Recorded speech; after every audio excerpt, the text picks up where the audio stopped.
ጺም ነው እንደሚሰርቀው ያጠረው ልብስ ነው እንዴ ኒቃብ ነው እንደሚሰርቀው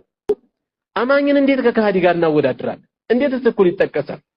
አማኞች መሃል ያሉ ክፍተቶችን የምናርምበት መንገድ ካዲዎችን በሚያወድስ መልኩ መሆን የለበትም እምነት የለሾችን በሚያንቆለባበስ መልኩ መሆን የለበትም ኢማንን ዝቅ በሚያደርግ መልኩ መሆን የለበትም ኢማንን ዋጋውን በሚያኮስስ መልኩ መሆን የለበትም ጥንቃቄ ያስፈልጋል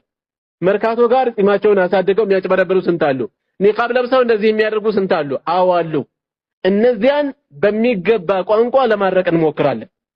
እነዚህን ለመንካት ተብሎ አይደለም ሌላ መሰረቱ ኢማን ሊነካ ቀርቶ ጺም ማሳደግ እስላማዊ አለባበስ እንኳን ጫፉ ሊነካ ይገባል ጫፉ እንኳን ሊነካ ይገባል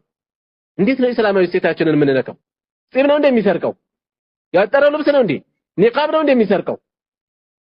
በዚህ አይነት ሶላት እየሰገደ የሚያጭበረብር ስለኖረ ሶላት ልተው ነው እየጾመ የሚያጭበረብር ስለኖረ ጾም ልናንቋሽሽ ነው አንዳንዱ ሎጂኩ በጣም የሚገርም ነው በተለይ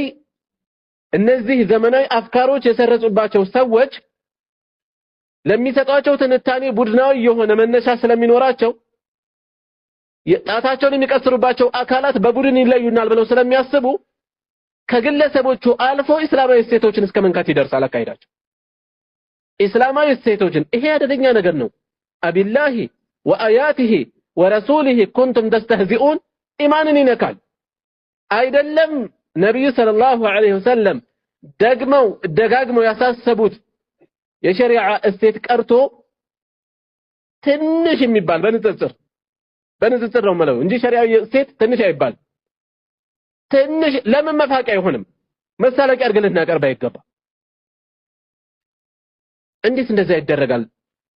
ባለቤቱን ካልናቁ አጥሩን አይነቀንቁ ይባላል ራሱ ጺሙን ይላጫል ከራሱ ለመከላከል ጺማሞች ጋር ያለ ክፍተቶችን ይጎረጉራል ይሄ የተሸናፊዎች ስለንቦላ የሚሄድበት አካሄድ ነው